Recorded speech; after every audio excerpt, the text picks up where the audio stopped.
쇼핑카트를 끌고 분주히 오가는 사람들. 그런데 이들이 카트에 담는 것은 다름 아닌 약입니다. 이곳은 최근 화제가 되고 있는 이른바 창고형 약국. 대형마트처럼 넓은 공간에 여러 종류의 약을 진열해 놓고 소비자가 직접 약을 고르고 구매하는 새로운 형태의 약국입니다. 편리함과 가격 경쟁력을 앞세워 전국적으로 빠르게 확산하고 있습니다. 광주에도 이미 2곳이 문을 열었고 조만간 한 곳이 추가 입점할 것으로 알려지면서 지역사회의 관심과 우려가 높아지고 있습니다. 가벼운 이제 경증 질환이라 하더라도 보통 약을 찾아 헤매다가 낭비되는 시간과 동선이 좀 많은 편인데, 저희는 카운터 쪽에도 모든 약들을 구비해뒀기 때문에 좀 빠른 구매나 빠른 상담을 원하시는 환자분들은 뭐 진통제 하나하나, 감기약 하나가 필요하시더라도 금방금방 구매 및 상담이 가능하십니다. 장기화되는 경기 침체와 고물가 속에서 다양한 약을 직접 비교하고 보다 저렴한 가격에 구입하려는 사람들이 이곳을 찾고 있습니다.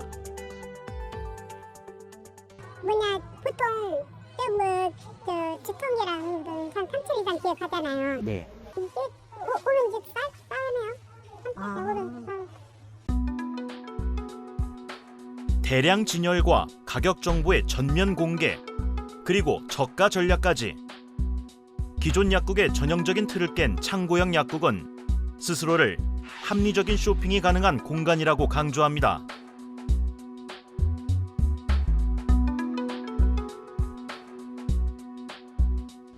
하지만 약을 쇼핑하듯 고르는 방식이 약국의 공공성과 약사의 전문성을 훼손할 수 있다는 우려의 목소리도 만만치 않습니다. 굉장히 우려스럽고요. 그리고 약사 한 사람으로서 부끄럽습니다. 왜냐하면 저는 약사들이 일종의 그 국민의 건강을 책임지는 최종 관문, 제일 먼저 오기도 하고 제일 마지막에 마무리하는 일종의 게이트 키퍼라고 생각했는데, 그 역할 자체를 아예 할 수가 없는. 약국은 단순히 약을 사고 파는 상업적 공간이 아닙니다. 그동안 복약 지도와 상담을 통해 약물 오남용의 위험을 줄이고 만성질환 관리 등 지역사회 건강을 지탱하는 공공적 역할을 함께 수행해왔습니다.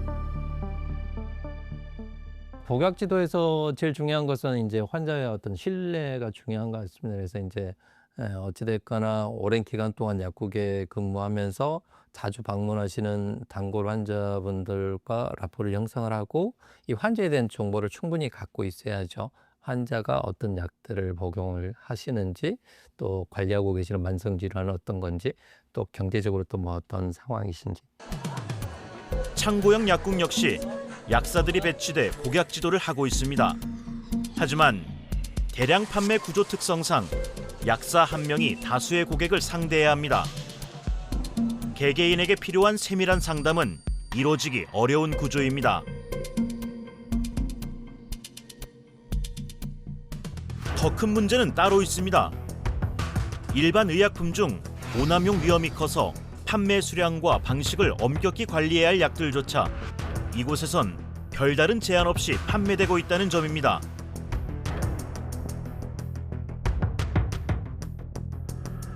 실제로 최근 울산의 창고형 약국들이 마약 제조에 악용될 수 있는 성분의 약을 대량으로 판매하다 적발되는 사건까지 발생했습니다. 아주 상식적으로 먹는 방법을 설명하는 것만이 복약 지도가 아니고요. 정확한 증상에 따라서 정확한 용량을 가이드하는 게 복약 지도이고, 그 약을 먹으면서 생기는 부작용에 대한 것도 알려주는 게 복약 지도예요. 근데 요즘 유행하는 그 청소년 OD 파티라고 해서 청소년들이 일부러 의도적으로 정해진 용법 용량보다 10배, 20배를 초과해서 약을 먹음으로써 생기는 환각 증상이라든지 아니면 자살 충동 위험도가 올라간다라든지 다른 어떤 부작용들을 경험하면서 트렌드라고, 새로운 즐거움이라고 하면서 이렇게 마치 SNS에 많이 퍼지고 있는 상태입니다. 10통, 20통을 산다로 왔을 때 과연 그 약국에서 거기 계신 분들이 이것은 약물 부작용이 일어날 수 있고 환각 증상이 일어날 수 있기 때문에 구입하지 마십시오, 판매 안 합니다라고 얘기할 수 있을까요? 더 좋아하겠죠. 많이 판매하니까. 사실 대형 약국이라고 해서 생각보다 한두 가지 품목을 대량으로 구매해 가시는 분들이 많은 편은 아니고요. 오히려 골고루 자신한테 맞는 약을 다양하게 구매해 가시는 편이 많은데, 그럴 경우에는 오히려 카운터에서 약을 펼쳐두고 중복되진 않는지 상호작용이 없는지 검토가 비교적 쉽기 때문에 최종 단계에서 약사들끼리 머리를 맞대며 그런 약물 오남용을 막으려고 최대한 노력하고 있습니다. 따따붙다가 직접 창고형 약국을 찾아가 봤습니다. 일반 의약품은 물론 동물 의약품과 건강기능식품, 그리고 화장품까지 종류별로 다양한 제품이 빼곡하게 진열돼 있었습니다. 선택의 폭은 넓었지만 제품이 워낙 많아 전문가 도움 없이는 정작 꼭 필요한 제품을 고르기가 쉽지 않았습니다. 상담을 요청하자 약사는 복약 지도와 함께 저렴한 가격을 강조하며 다른 약의 구매도 권유했습니다. 기침 가래약이 한꺼번에 잠기만해. 한꺼번에 하는데요? 근데 굳이 기침 안 하면 그냥 가래약 만 이거는 가래약이요. 아니면 두 가지를 따뜻따뜻 싸니까 이거 먹어보네. 이거 가래하고 안팽이 싼 건가요, 그러면? 싸도 다른 데는 3, 4,000원은 해요. 그래서 영양제 몇 건 따거든요. 네네네. 가보세요. 네, 감사합니다. 이거 선생님 그 약이잖아요. 울산 지역 창고형 약국에서 무분별한 판매로 논란이 된 문제의 약 역시 누구나 손쉽게 대량으로 구입할 수 있었습니다. 이것도 필요하실까요? 네, 한번 주시고. 10원인데 괜찮으세요? 네.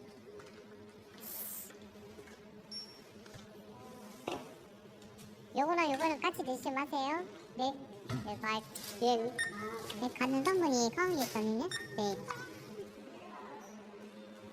아니, 그런 거 비싸요, 다 알지. 운전하고다 이렇게 비할 수 있다. 같은 성분이 든 약을 한꺼번에 대량으로 구입했지만 구매 의도를 묻거나 별다른 제한을 두지 않았습니다.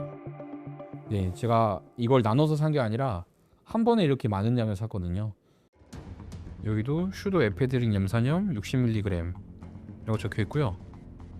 여기 보시면은 이게 환각, 헛소리, 흥분 등 버젓이 부작용이 있다고 경고하고 있습니다. 이렇듯 창고형 약국이 우후죽순 확산하며 필요 이상으로 의약품을 구입해 오남용할 우려가 커지자 정부가 제동을 걸고 나섰습니다. 이런 가운데 광주 지역 대형 유통마트에 세 번째 창고형 약국이 입점할 것으로 알려지면서 지역 약사회가 대응에 나서고 있습니다. 대형 유통기업이 갖고 있는 특성에 창고형 약국이 갖고 있는 이런 대량 구매 그리고 박리담회의 구조, 이것이 같이 결합을 하게 된다라고 하면 이 의약품은 이제는 건강을 관리하기 위한 어떤 품목이 아니라 이 다른 제품들을 많이 판매를 해내기 위한, 그리고 매출을 높이기 위한 하나의 그냥 그 미끼 상품이 되는 거죠. 가격 경쟁력과 편의성을 내세운 창고형 약국. 고물가 시대, 소비자에게는 분명 새로운 선택지가 될 수는 있습니다. 하지만 약은 저렴하게 사는 것보다 안전하게 복용하는 일이 더 중요합니다. 가격 경쟁의 그늘에 가려 소비자 안전이 뒷전으로 밀려나지 않도록 제도적 장치가 하루빨리 마련돼야 할 것입니다.